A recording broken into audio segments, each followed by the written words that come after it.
एक चीज ध्यान देना, आप नोट कर लेना, आप अगर आपने अधर्म किया और अधर्म से धन कमाया, अधर्म से यदि आपने उन्नति करी, तो आप भले चाहे जितना कमा लो, लेकिन उसका रिजल्ट आप याद कर लेना, अशांति, दुख, असफलता और परंपरा का नाश। ये चार चीजें ही आपको मिलने वाली हैं। यदि आपने जीवन को धर्म पूर्वक व्यतीत किया और धर्म से आपने धन कमाया, यदि धर्म पूर्वक यदि आप आगे बढ़ेंगे, तो यह भी नोट कर लेना उसका परिणाम क्या होगा। हो सकता है आप असफल हो जाओ, हो सकता है आपको थोड़ा कष्ट मिले, आप सफलता में थोड़ा पीछे रहें, लेकिन उसका रिजल्ट ये होगा, आपको सुख मिलेगा, शांति मिलेगी, आध्यात्मिक उन्नति मिलेगा, आपकी परंपरा सुदृढ़ रहेगी, उसका ये रिजल्ट निश्चित मिलेगा। ये आप देख लेना कर करके। इसलिए जीवन में जितना भी टाइम मेरे भाई मिला है, बहुत ही निष्ठापूर्वक और बहुत धर्म पूर्वक अपने जीवन को व्यतीत करने की आवश्यकता है, बहुत धर्म पूर्वक।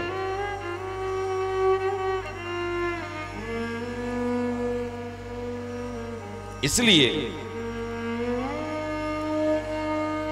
कभी भी अभिमान में नहीं आना चाहिए, कभी अभिमान में नहीं आना चाहिए। कुछ नहीं आपका है, कुछ नहीं आपका है।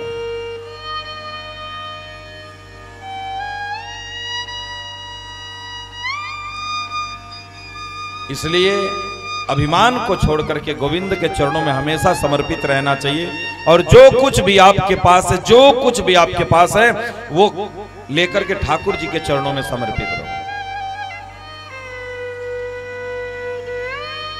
क्योंकि हम लोग जाते हैं कथाओं को, क्योंकि हम लोगों का यही काम है, पूरा 12 महीने हम लोगों का यही काम है। हम लोग बहुत बड़े बड़े लोगों के यहाँ भी कथा करते हैं और छोटे लोगों के यहाँ भी कथा करते हैं। कभी हाई फाई जगह रहने को मिल जाता है और कहीं बहुत गांव में रहने के लिए कुटिया भी मिल जाती है। लेकिन हमने देखा है कि आदमी की जो सामर्थ्य है, वो धार्मिक कार्यों में अपना सामर्थ्य वो दिखाता नहीं। जैसे आप देखो, कछुआ देखे,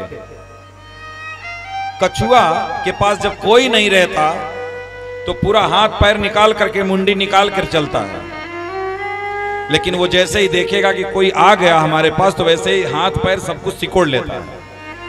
तो वैसे ही एक आदमी का स्वभाव है कि धार्मिक कार्यों को बहुत दबा के करता है। यार, जहां 5 रुपए का काम है, 2 ही रुपए में हो जाए तो बहुत अच्छा है। लेकिन अगर उसके बेटे और बेटी की शादी हो, तब उसकी सामर्थ्य को आप देखो। अगर बेटे बेटी की शादी हो, फिर उसके सामर्थ्य को पूरी पावर झोंक देता है, एक रात के लिए पूरी दुनिया को दिखा देना चाहता है वो। हम अपने जीवन के सामर्थ्य को कहां लगा रहे हैं, कहां लगा रहे हैं अपने जीवन के सामर्थ्य को।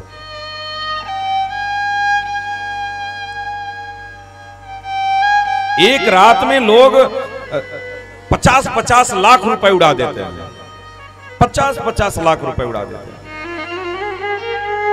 लेकिन कभी धार्मिक आयोजन हो तो आदमी बहुत सोच समझ करके आदमी करता है कि कितना कम से कम हो सके, कितना कम से कम हो सके, उतना कम से कम हम करें। बहुत सिंपल तरीके से आदमी करना चाहता है। इसलिए हम लोगों की जो प्रवृत्ति है ना, वो शारीरिक प्रवृत्ति है। शारीरिक प्रवृत्ति का मतलब हम लोग अपने आध्यात्मिक जीवन को कम महत्व देते हैं, आध्यात्मिक जीवन को बहुत कम महत्व देते हैं, मतलब न के बराबर महत्व देते हैं। हम लोग भौतिक जीवन को बहुत महत्व देते हैं, बहुत महत्व देते हैं। आप देखें एक चीज कि आदमी अपने दोस्तों के साथ नशा, दारू, गांजा, सिगरेट में बहुत पैसा खर्च करता है, कभी हिसाब मिलाता है? अब देखना, कभी इन सब चीजों का विचार करना, अपने दोस्तों के साथ पार्टी में बहुत पैसा खर्च कर देता है, दारू 50-50 हजार की एक बोतल पी जाएगा, बहुत अय्यासी में पैसा खर्च करेगा और नाचने वालियों पे बहुत लुटाएगा, कभी हिसाब नहीं करता कि हम कितना महीने का खर्च कर दिए। लेकिन घर में साग सब्जी लाएगा, अगर 4 भाई एक में मिल करके खाना बन रहा है तो वहां जरूरी, अरे यार हम ही सारा पैसा खर्च करें, ये लोग तो कुछ करते नहीं। आदमी घर पे खर्च करता है, परिवार पे खर्च करता है, उसका हिसाब डायरी में नोट करता है कि इतने की महीने की सब्जी हो गई, इतना बच्चों का फीस हो गया, इतना ये हो गया। लेकिन बाहर जो कूड़े कबाड़ों के साथ आप खर्च किए उसका आप कोई हिसाब रखिए, कोई हिसाब नहीं रखिए। तो जहां काम में खर्च करना है वहां हमारी नानी मर जाती है, वहां हम लोगों से होता नहीं। आप देखो, अगर 4 भाई हैं, अगर 3 भाई कमा रहे हैं, एक भाई नहीं कमाता है तो रोज ताना सुनता है, रोज ताना सुना, अरे कमाया कर, नहीं कमाएगा तो खर्च कैसे चलेगा, कब तक हम तुम्हारा देखेंगे। पहले घर का एक आदमी कमाता था ना, 10 आदमी खाते थे, और आज 5 आदमी कमाता है लेकिन एक आदमी नहीं खा पा रहा है। केवल एक आदमी नहीं खा पा रहा है घर में सुख से। सोचो हम लोगों का पतन कहां हुआ, हम लोग आध्यात्मिक रूप से पतित हुए हैं। ये आध्यात्मिक पतन है हम लोगों का। हम लोगों की मानसिकता कहां चली गई, हम लोग क्या सोचते हैं।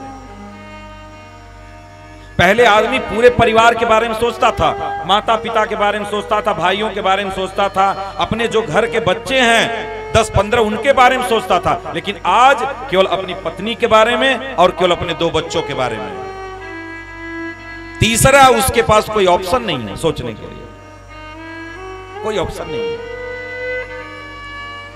जब आप अपने भाई को नहीं सोच पाए तो आप दूसरों की कैसी बातें करते हैं, दूसरों को हम क्या सोचेंगे। कभी सोच सकते हैं, कभी नहीं सोच सकते। इसलिए हमें अपने मानसिक स्तर से हमें दृढ़ होना पड़ेगा, भजन करके, भगवान के बनाए हुए प्रारूप को समझ करके।